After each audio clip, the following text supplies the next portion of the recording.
વાલા શ્રોતા મિત્રો, દિશા બ્રહ્મના 69માં મણકામાં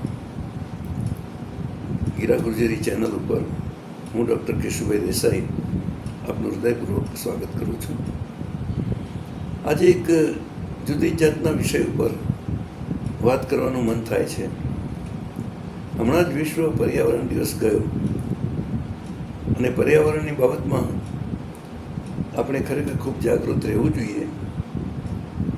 આ સૃષ્ટિ એ ફક્ત માનવ માટે જ કુદરતી નથી બનાવી.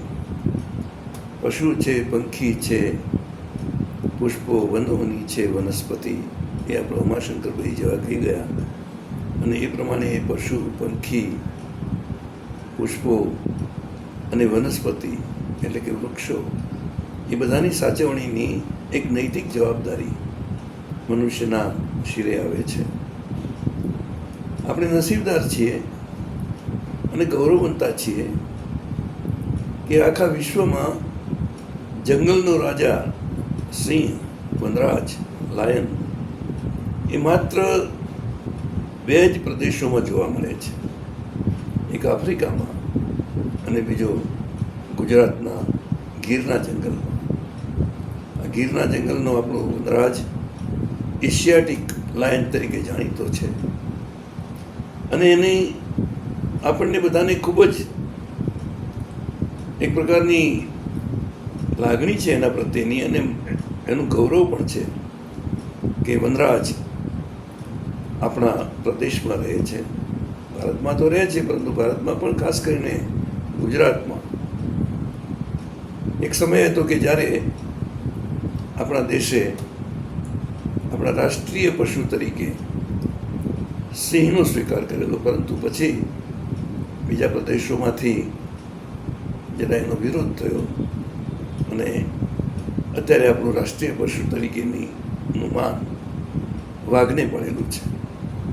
તો આ વાઘ એ બિલાડીની જાતનું પ્રાણી છે અને સિંહ એ કૂતરાની જાતનું પ્રાણી છે, પરંતુ બંને એટલા શક્તિશાળી પ્રાણીઓ છે કે એ આખા જંગલની અંદર એની પોતાની આણ ભરકાવીને રહે છે.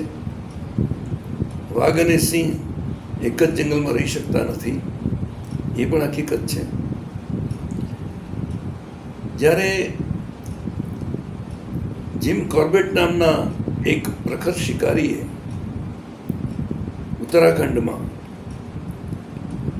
માનવભક્ષી સિંહોનો, સિંહ તો નહીં, ત્યાં તો વાઘ જ, ટાઈગર્સ, મેન ઇટર્સ, તો એ વાઘોનો અને સાથે સાથે દીપડાઓનો શિકાર કર્યો અને ત્યાંની માનવજાતને એના ત્રાસમાંથી બચાવી, ત્યારે એનું આપણે ગૌરવ લીધું. પરંતુ પછી એ જ જીમ કોર્બેટ, એને એમ લાગ્યું કે ના ના ના, આ તો હું બહુ ખરાબ કામ કરી રહ્યો છું. આ પ્રાણીઓ તો આપણી શોભા છે, આપણું ગૌરવ છે, પરંતુ એ જ્યારે મેન ઈટર બની જાય, માનવભક્ષી બની જાય, ત્યારે તો પછી ના છૂટકે એમનાથી છુટકારો મેળવવો જ પડે. અને તે રીતે આ ભારતમાં જન્મેલા અંગ્રેજે જે કામ કર્યું એની કદર સ્વરૂપે આપણે જે સૌથી પ્રથમ રાષ્ટ્રીય ઉદ્યાન બનાવ્યું એને નામ આપ્યું જીમ કોર્બેટ પાર્ક. જે નૈનીતાલની પાસે છે, નૈનીતાલ જિલ્લામાં, ઉત્તરાખંડમાં છે. જોવા જેવું છે. એની અંદર આજે પણ 200 વાઘ સુરક્ષિત છે, કેટલાક હાથીઓ પણ છે અને બીજા પ્રાણીઓ અને પક્ષીઓ પણ છે. આપણે આપણી એક જેને ગૌરવવંતી પરંપરા કહી શકીએ એવા આ સિંહ છેલ્લા થોડાક વખતમાં પોતાનો વસવાટ છોડીને, ગીર છોડીને આજુબાજુના ગામડાઓમાં હરતા ફરતા થઈ ગયા છે. ત્યાં સુધી કે મધરાતે એ ક્યાંક ને ક્યાંક કોઈ શેરીમાં ફરતા હોય, કોઈ ગામની શેરીમાં, ક્યારેક તો એ એકદમ ચડી જાય, કોઈ બંગલાના ઉપરના માળે છત ઉપર ચડી જાય અને ક્યારેક તો રસ્તો ઓળંગતું હોય આખો પરિવાર, એ રીતના દ્રશ્યો પણ દેખાય. હવે તો સીસીટીવી કેમેરા છે.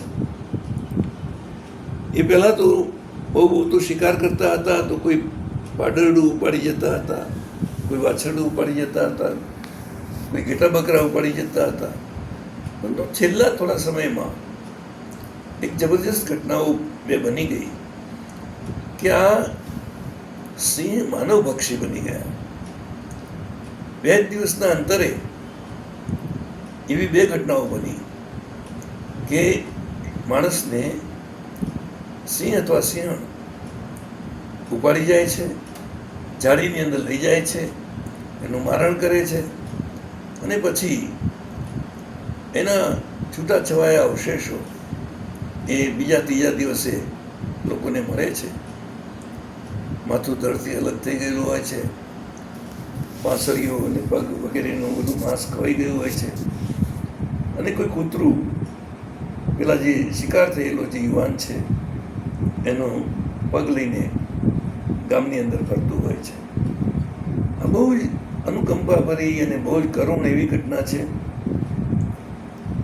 આ બંને જે યુવાનો આ સિંહનો શિકાર બન્યા છે એ તો જાણે ગયા, પરંતુ હવે કોઈને કોઈ રીતે આપણે આ સિંહોનું જે ગામડાઓની અંદર હરવું ફરવું એ બંધ કરવું જ રહ્યું. અને એના માટે સૌથી પહેલી જવાબદારી તો જંગલ ખાતાની હોય છે.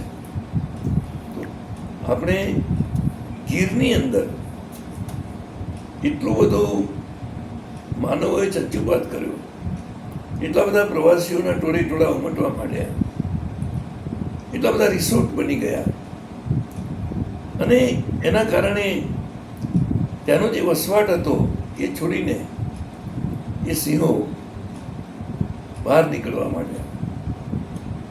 ક્યારેક એ જુનાગઢમાં ઘૂસી જાય, ક્યારેક અમરેલીમાં ઘૂસી જાય, ક્યારેક રાજકોટના વિસ્તારમાં ઘૂસી જાય.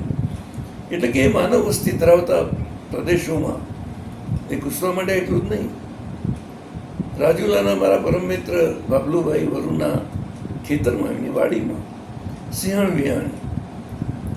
પછી તો કોઈ દેન નથી, હસ્તી નથી કે એ જઈને એ ખેતરની અંદર રખોપ પણ કરે, કારણ કે પેલું બચ્ચાની સુરક્ષા માટે સિંહણ તો 24 કલાક જાગતી જ હોય.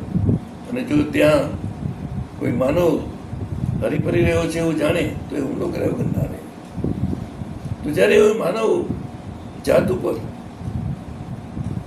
આ જંગલી જાનવર, હિંસક જાનવર, એનો ભય આટલી હદે વ્યાપી રહ્યો છે, ત્યારે ગુજરાત સરકારની અને ગુજરાત સરકારના જંગલ ખાતાની ખૂબ મોટી જવાબદારી બની જાય છે કે એ પ્રાણીઓને, સુરક્ષિત પ્રાણી છે એના નામે આપણે ગૌરવ લઈએ છીએ, પરંતુ એને રીતસર પોતાના વિસ્તારમાં મર્યાદિત કરવા પડે. ત્યાં હરણા છે, એમને જોઈતો ખોરાક જે કંઈ રોજડા છે, નીલગાય છે અને બીજા નાના નાના પશુઓ પણ છે.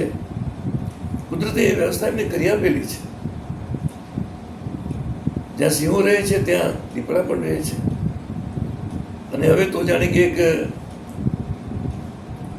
શોખ બની ગયો એમ હજારો માણસો એ ગીર સફારીમાં આવીને પોતાના વાહનો સાથે આવે છે અને સિંહ દર્શનનો લાભો લેતા હોય છે.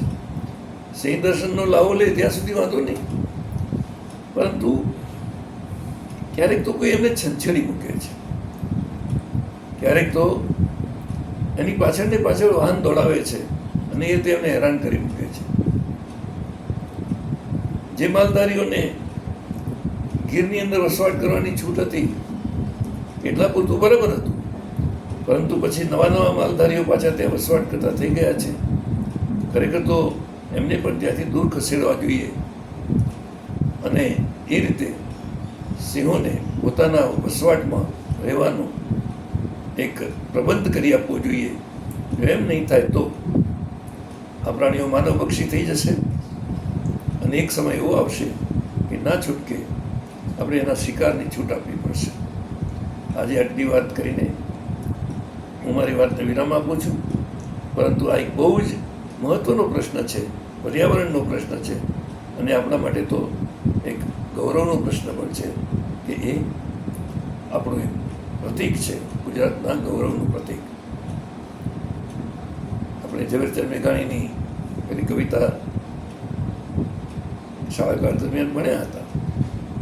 તો માલધારીની દીકરી 16 વર્ષની ચારણ કન્યા એ એના ભેંસોના ધણ ઉપર કે ગાયોના ધણ ઉપર હુમલો કરનારા સિંહને કેવી રીતે લાકડીથી ખદેડી મૂકે છે, પાછો કાઢી મૂકે છે, એની અંદર આપણે જોયેલું છે, વાંચેલું છે. અને તે જ રીતે ભેંસોને પણ માલધારીઓ છૂટી મૂકતા હોય છે, બાંધતા નથી. અને ભેંસો પણ એવી ટેવાઈ ગઈ છે કે સામૂહિક રીતે પોતાનો પક્ષ કરવા આવનારા સિંહની સામે એ હુમલો કરે છે અને સિંહ ભાગી જતા હોય છે.